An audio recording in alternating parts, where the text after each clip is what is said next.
आज हम आ गए हैं श्रीलंका में और यहाँ पर है राजा रावण की सोने की लंका। सामने ये रावण का लंका, जो एक टाइम में रावण का लंका हुआ करता था। और ये पिरामिड से भी ज्यादा ऊंचे हैं और दूर से आपको लगेगा कि ये दिखने में एक पहाड़ है, बट ये एक सोने का महल था। इसलिए है भाई रावण की लंका में जाने के लिए। ये रावण की वही सोने की लंका है जिसको हनुमान जी ने जलाकर राख कर दिया था। रावण की लंका के अंदर के जाने का जो रास्ता है ना, कुछ इस तरीके, यही वो लंका है भैया जिसको ये रावण का महल पैलेस वहां हुआ करता था एकदम टॉप में। वहां से रावण की सोने की लंका जो कि आज के श्रीलंका देश में है, और ये बात हम लोग बचपन से सुनते हुए आ रहे हैं। वही सोने की लंका जो कि रावण की अभिलाषा पूरा करते हुए भगवान शिव ने उसको दी थी, क्योंकि रावण भगवान शिव का बहुत बड़ा भक्त था। और हम लोग सोशल मीडिया पे लोगों को ये भी कहते हुए सुनते हैं कि रामायण के श्रीलंका में प्रूफ मिल गए हैं। कई सारे यूट्यूबर्स तो वहाँ पे जाके ये भी बताते हैं कि उन्हें अशोक वाटिका मिल गई है, उन्हें सोने की लंका मिल गई है, जहाँ से रावण पुष्पक विमान से उड़ा करता था। पर सवाल यही है, क्या वाकई में ये वही सोने की लंका है जहाँ पे रावण राज किया करता था? ये वही सोने की लंका है जिसके तार रामायण काल से जुड़े हुए हैं? क्या ये वही जगह है जहाँ से रामायण युद्ध की शुरुआत होती है? आइए इस वीडियो में हम फैक्ट चेकिंग करते हैं। तो स्टार्टिंग में मैंने यूनेस्को की वेबसाइट खोल ली है और यहाँ पे स्टार्ट कर दिया है रीड करना इसके बारे में डिटेल्स, और इसकी कुछ फ़ोटोज़ देख लेते हैं। जब हम इसको स्क्रॉल डाउन करके नीचे करते हैं और कुछ फ़ोटोज़ पे नज़र मारते हैं तो यहाँ पे बुद्धिस्ट मंक भी हमें देखने को मिलते हैं इस जगह पर।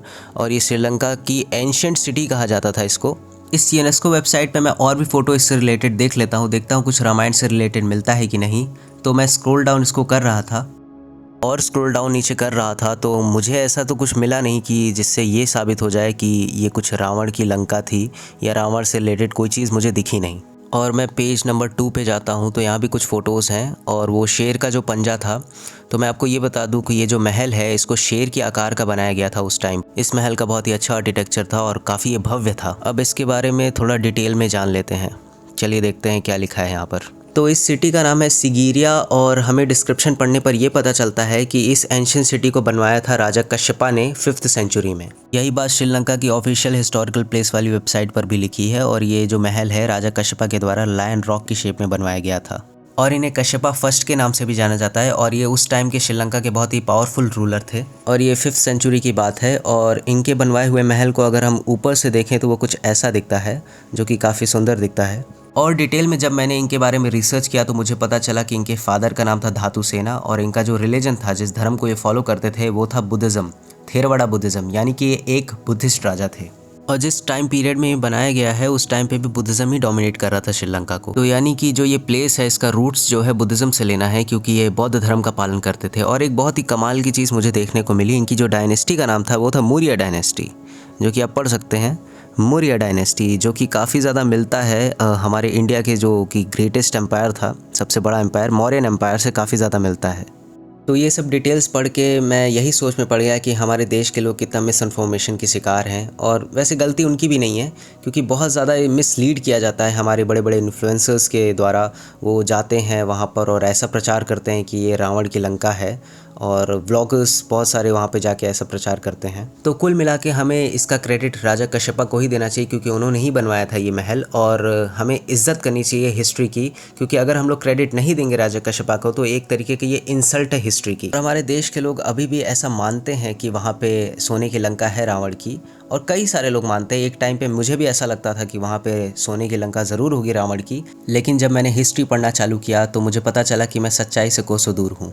और इंडिया में एक कल्ट बन चुका है कि जो श्रीलंका देश है वो एक टाइम पे रावण की जगह हुआ करती थी, लेकिन सच्चाई हमने इस वीडियो में डिस्कस कर ली है कि एक्चुअली में वो जो महल जिसको रावण का बताया जाता है वो है किसका, वो एक बुद्धिस्ट राजा का है। और हम लोग श्रीलंका की जब हिस्ट्री पढ़ते हैं तो हमें ये पता चलता है कि जो श्रीलंका नाम है वो 1972 में पड़ा है। उससे पहले उसका नाम सिलोन था, उससे पहले भी हमें तम्रपारनी नाम मिलता है, शिल्हान देश मिलता है। सम्राट अशोक के रॉक एडिक्ट 2 में हमें ये इंस्क्रिप्शन में उसका सबसे पुराना नाम देखने को मिलता है, तम्रपारनी। लेकिन वहाँ पे जो श्रीलंका के लोग हैं वो कह देते हैं कि ये रावण की लंका है, ये रामायण से इसका लेना देना है। इसके पीछे भी एक रीज़न है, मैं बताऊंगा, उससे पहले आप ये वीडियो देखिए। रावण प्लेस और Raja Kashyap place? Ravan place, Ravan, this is Ravan Lanka. और first time this is it was Ravan Lanka and then Raja Kashyap. Kashyap. तो इसके पीछे का रीज़न ये है क्योंकि हमारे भारत के लोगों की रामायण से बहुत ज़्यादा आस्था जुड़ी हुई है और लोगों को यहाँ पे जिज्ञासा जागती है कि रामायण की जो जगहें थीं वो कैसी दिखती होंगी, तो इसलिए लोग विज़िट करते हैं ज़्यादा से ज़्यादा तादाद में जिज्ञासा के कारण।